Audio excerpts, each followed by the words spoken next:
you need to be drafting these 5 players in best ball in 2026. First up, we have Chase Brown. So Chase Brown in games with Joe Burrow is the running back 3 in terms of points per game overall, and in without Joe Burrow in 2025, he was the running back 18 in points per game.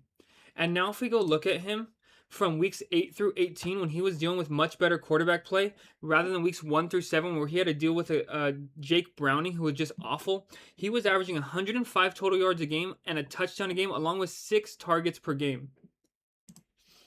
Looking at his 2025 season, like we said, weeks 8 and on, his floor was 15 points, which is insane to have a floor of 15 points on a week-to-week basis.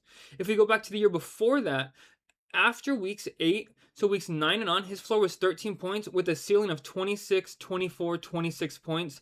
Chase Brown is just super reliable, and if he can keep up his receiving usage and if his quarterback can stay healthy, he is a top 3 running back for fantasy purposes in points per game. Next up, we got Parker Washington. So Parker Washington kind of stormed the scene the last 3 games of the season last year, week 16, 17, 18, and he was averaging 21.7 points per game, and he was the wide receiver 4 in that time frame. I wanted to compare him to Chris Godwin because, as you know, Liam Cohen was the offensive coordinator for the Buccaneers in 2024, and now he's the head coach for the Jaguars in 2025 and on. And Chris Godwin and Parker Washington play a very similar role in the slot. So Chris Godwin, weeks 1 through 7 in 2024, was the receiver number 6 in terms of points per game. So targets 9 to basically 9. Target share was the exact same. Reception 6.3 to 7.1. Receiving yards more for Parker Washington, 115 to 82. Touchdowns about the same. Yards per target, Parker Washington was more efficient. Yards or route run, more efficient. And then routes 32 to 35. If we go ahead and look at the other receivers that are going near Parker Washington, you have Alec Pierce and DK Metcalf, and I took the best span of games from all 3 of these guys. So Parker Washington, we already know, weeks 16, 17, 18. Alec Pierce, weeks 13 through 18, he was the wide receiver 15. And then DK Metcalf, weeks 1 through 6, he was the wide receiver 12. So if he's going around guys like this, I'm clicking Parker Washington every chance that I get to. Now, if you don't want to take my word for it, let's look at what the offensive coordinator for the Jaguars said. I think really, really highly of Parker. I hope Parker thinks really, really highly of himself because we think that he is capable of what he did at the end of the season last year and even more than that. So if you don't want to take my word for it, let's listen to the offensive coordinator who will be scheming up plays for him. And when he's on the field, he's going to be super efficient with the ball. All right, now let's look at Trevor Lawrence, his quarterback. Like I said, Liam Cohen is now the head coach for the Jaguars.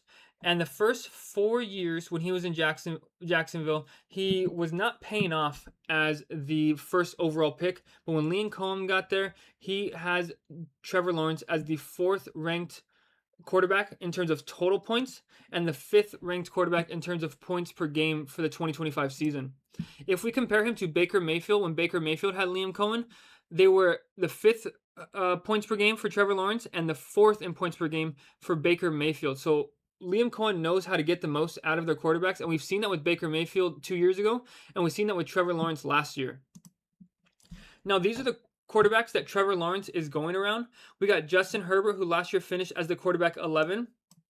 Dak Prescott, who finished as the quarterback 9. Drake May, who finished as the quarterback 2, and Caleb Williams, who finished as the quarterback 7. So the only one that finished with more points per game than Trevor Lawrence was Drake May. But Drake May is going to have a much harder schedule than he did last year, and the assumption is that he's going to have A.J. Brown, but for the time being, Drake May's wide receiver core is awful, and Trevor Lawrence has a plethora of weapons that he can use, whether it be the 4 receivers that he has, the tight end, or the 2 running backs that he's got. So I'm saying that if I have a chance to pick these guys, I want to make sure that I am overweight on Trevor Lawrence compared to the rest of them. Next up, we got Emeka Egbuka. So Mike Evans is no longer on the Tampa Bay Buccaneers. So let's look at games with Mike Evans and without Mike Evans. So with Mike Evans for Emeka Egbuka, he was the wide receiver 43 in terms of points per game. And without Mike Evans, he was the wide receiver 27 with 2 more targets, 10% more target share, and he was doing 4 more routes run per game. So now let's also look at Emeka Egbuka in terms of weeks 1 through 5 and weeks 6 through 18. So weeks 1 through 5, Emeka Egbuka was the third highest wide receiver in terms of points per game. And the reason why this is important is because in week 6, Egbuka does get injured, but he does not miss any time. So the assumption is that he was playing injured and not his full self from weeks 6 on. And we could see that in yards per route run, which is how efficient a wide receiver is. Before week 6, before the injury, he was getting 2.78 yards per route run. And then after the injury, he was getting 1.43. And after the injury, he finished with 7.8 points per game and the wide receiver 56. So now Egbuka has a whole offseason to rehab, and these are the catches that he's pulling off already in the first couple of days of OTAs. I get it. It's just practice. We're talking about practice here. But I think that he's going to be able to take that step that most wide receivers are able to take in year 2, especially with the full offseason to recover from that injury that happened in week 6. Lastly, we have a tight end. I know this one might be controversial because he is injured right now, but we have George Kittle. So George Kittle, in terms of points per game, has never finished lower than the tight end 6 from a year basis. In totals, that does get different because he has missed time, and even with the missed time last year, he finished as the tight end 13, which his floor is 15 when he only played 8 games, but in the last couple of years, his floor has been tight end 13. If we look at the tight ends that George Kittle is being taken around, it's Kyle Pitts, Sam Laporta, and Harold Fannin. And last year, in terms of points per game, George Kittle finished as the tight end 3, as we just talked about, with 14.7 points. Kyle Pitts, with those monster week later in the year performances, finished as the tight end 5 in terms of points per game. Sam Laporta finished with tight end 7 in terms of points per game, and Harold Fannin, tight end number 8. So if we look at the tight ends that he's going around, I want to make sure that I am more overweight George Kittle. And let's talk about the injury.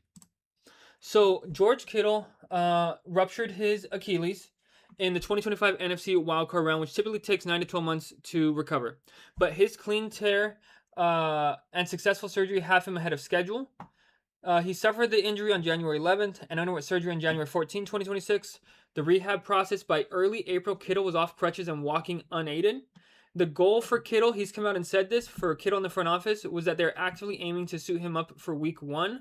But the week 1 game is out of the country. So that is the setback where he may not be ready for week 1 to be able to fly that far. But hopefully he's ready for week 2. And like this says, the complication, the season opener is set to be played in Melbourne, Australia against the Rams. So the 15-hour flight might be a setback. But if Kittle is able to be ready to go by at least week 2, and he stays healthy the rest of the year, he's going to pay off at his current cost right now. And this is him at OTAs. He's not practicing with the team, but he is doing his own rehab and his own warm-ups, and we still have months to go before the season starts. So we got Chase Brown, Parker Washington, Trevor Lawrence, Emeka Egbuka, and George Kittle. Make sure you're drafting these guys. These are my must-draft players who I think are being drafted too low in terms of their ADP, and hopefully we can win some best ball leagues this year. If you enjoyed the video, make sure you hit the like button.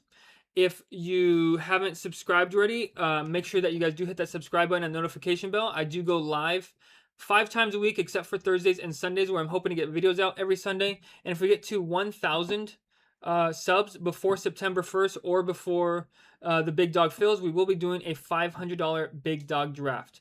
So thank you all so much, and have a great rest of your day.